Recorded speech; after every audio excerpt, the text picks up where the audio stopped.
New Academy of Medicine is located at Fifth Avenue and 103rd Street, right across the street from the Museum of the City of New York. I'm just going to tell you a little bit about us. We were founded in 1847. We've had a library since the beginning. At our second meeting on January 13th, 1847, we started collecting materials, and we've been open to the public since 1878. We are the only medical library that is open to anybody who wants to use the collections. We have over 550,000 volumes, about 32,000 of them are rare books, about 475,000 pamphlets, and then we've got lots of other kinds of ephemera, stamps, posters, plates, menus, all the kinds of things that people have been talking about, advertisements, trade cards, postcards, lots of things. And what I'm going to do is just talk to you a little bit about a few of those collections, although I'm not going to be able to cover everything that we have. We'll start, because we're at the stamp show, with stamps.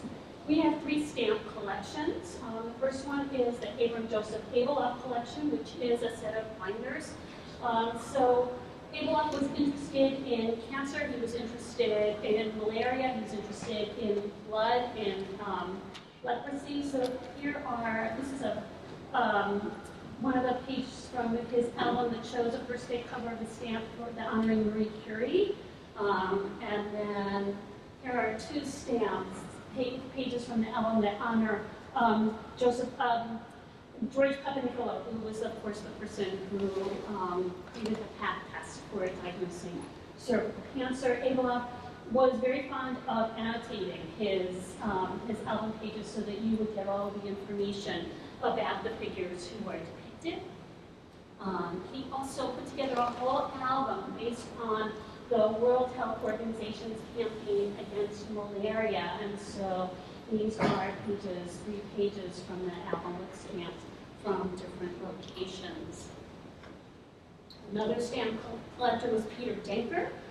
He collected stamps about important people, so these are 2 pages from one of his albums that show stamps that honor prominent figures in medicine.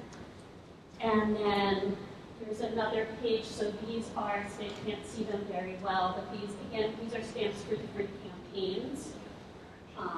And then a whole set of stamps that were from the 1963 campaign against hunger. So stamps from all over the world that he collected that were all focused on the eradication of hunger.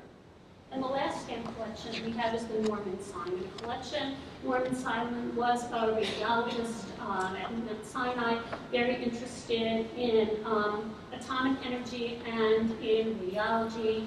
Most of his collection is actually framed for display, but he did like sheets of stamps. So here we have a couple of pages that show atomic energy for peace. And then a page on wildlife conservation, why he was interested in that, we haven't been able to determine. So lots of pamphlets. As I mentioned, we have over 475,000 pamphlets in many collections. Most of our pamphlets, unfortunately, are not available through our online public access catalog, although they are available, the majority of them, through our printed catalog still. But what I've chosen to concentrate on are pamphlets from our health pamphlet collection, many of which you can get access to by using our OPAC. So they cover lots of different topics. Here are a couple that deal with travel and tourism. Medical tourism is a very popular subject for our pamphlet collection. So we have 2 different pamphlets that are from Hot Springs, one in Arkansas and the other one in Montana. Lots of public education pamphlets. So these were produced by the Metropolitan Life Insurance Company. So here's one about heart disease. So advocating for better care and for healthy living. One that's an educational pamphlet about smallpox, warning that smallpox, this is back from the 1920s, smallpox is still here, hasn't been eradicated yet. A citizenship pamphlet, so an early citizenship pamphlet, a book so that new immigrants could plan for visiting the offices so that they could get their first papers and on the road to citizenship. Here's a pamphlet on feeding your baby. There are a lot of advice pamphlets. So advice to mothers, advice to lots of other people about how to stay healthy. And so here's one on longevity, and then a kind of a generalized health campaign as well. Lots of promotional pamphlets for different kinds of products. So the Starna was an outdoor sleeping porch that you could build and put onto your house. And so the idea was that it was healthy to sleep outside, especially when tuberculosis was really a health challenge.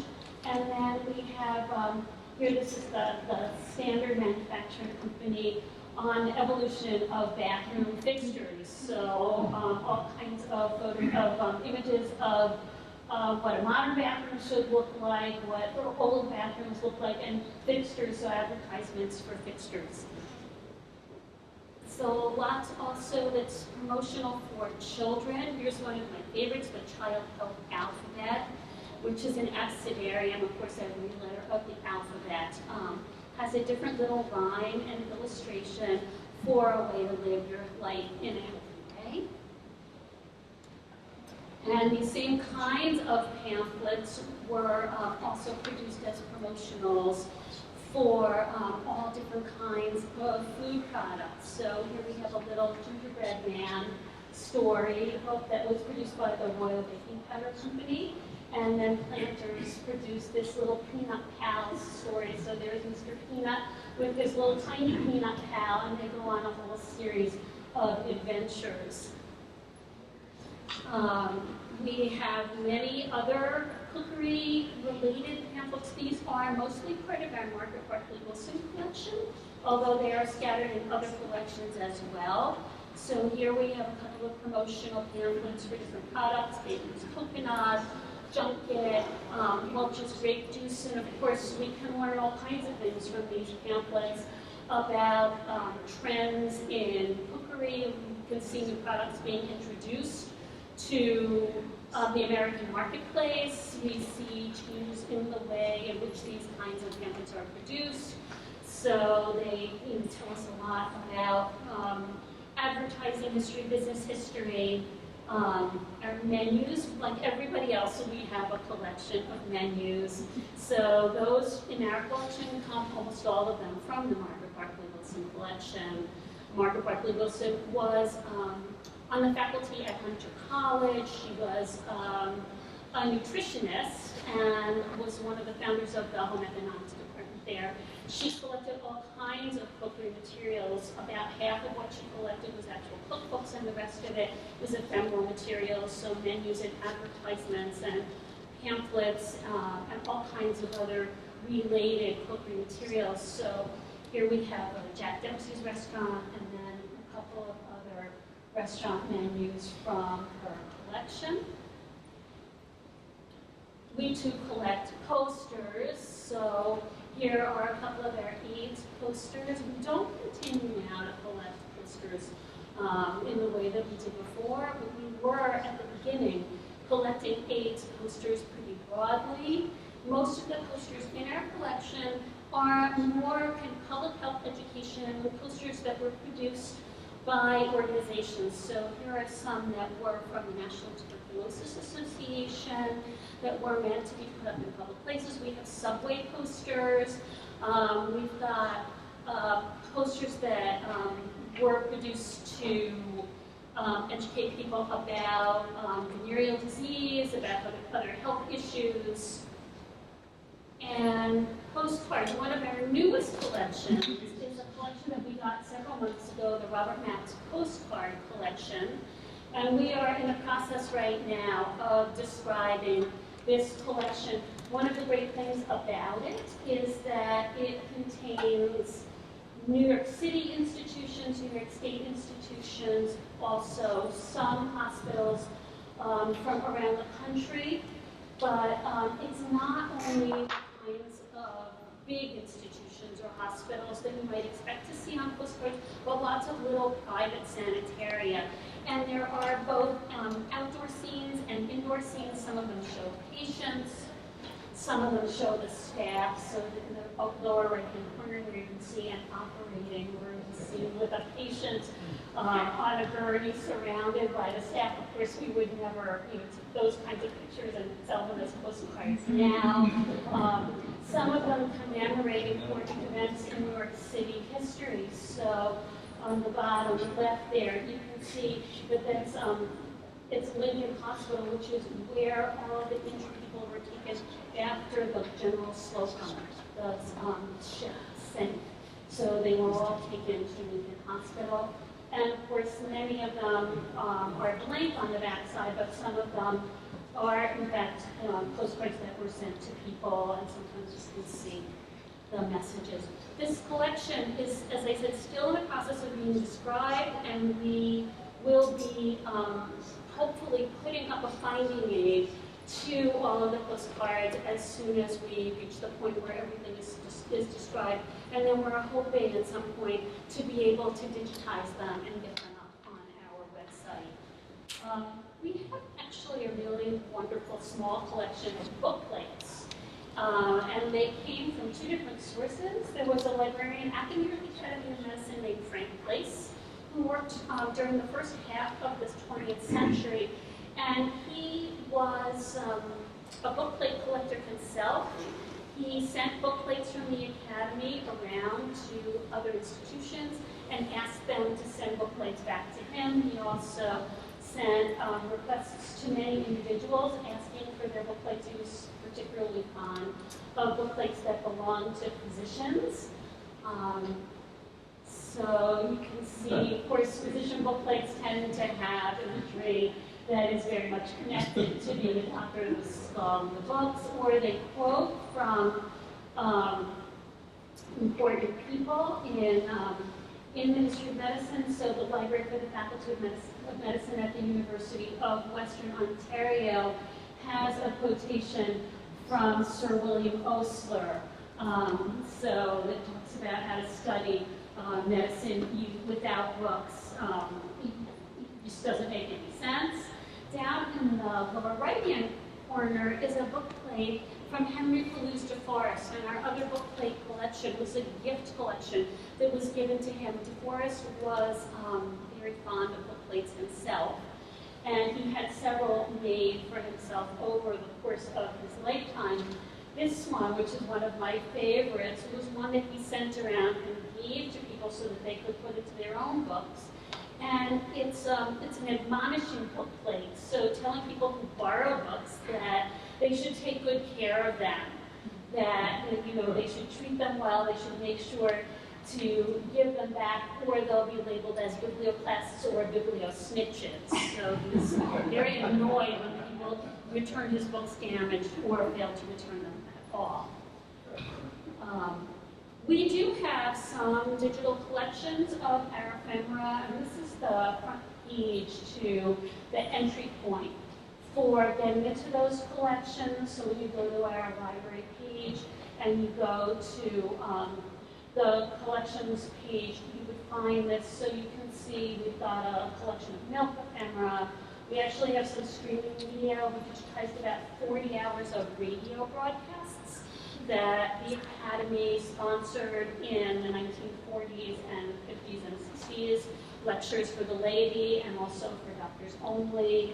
And then we've got some of our other collections. So one of our collections that people use the most is our collection of trade cards, which were donated to us by William Helfand. Mr. Helfand is a pharmaceutical executive and is a major ephemera collector, has given materials to many different institutions. But we have a Helfand collection of pharmaceutical trade cards that we digitized and put up on our website. And so when you go inside of that collection, you see thumbnail images of all the trade cards with all of the metadata that goes along with them. And you can then enlarge the images, you can look at the rectos and the versos, you can show them side by side. and manipulate them. We will be moving out of the portal that these are displayed in within the next few months so that they should be easier to access and easier to see. One of our other very popular ephemera collections is one that we call the Resurrectionists, and it is a group of materials that were assembled after the body snatchers William Burke and William Hare were caught. They were 19th century body snatchers in Edinburgh. They murdered their victims and then sold their bodies to Robert Knox, who was an anatomist in Edinburgh. Eventually, when they were caught, Hare turned state's witness against Burke. Burke was executed in public and his body was dissected in public afterwards. Muffins, but we have a volume that was assembled. It has ballads, it has the trial account, it has lots and lots of images, it has poems, and all of these things were put together, bound, we disbound them, and created a collection of all of those materials that you can use through our website. So we also have, again, like many other places, lots of tickets and other sorts of materials that are connected to medical education, mostly here in the city of New York. So you can see education for medical students change dramatically over the course of the 19th century into the early 20th century. In the kind of early and mid-19th century, to get access to lectures or to hospital clinics, students paid and then just got these tickets that admitted them to the lectures or to the hospitals.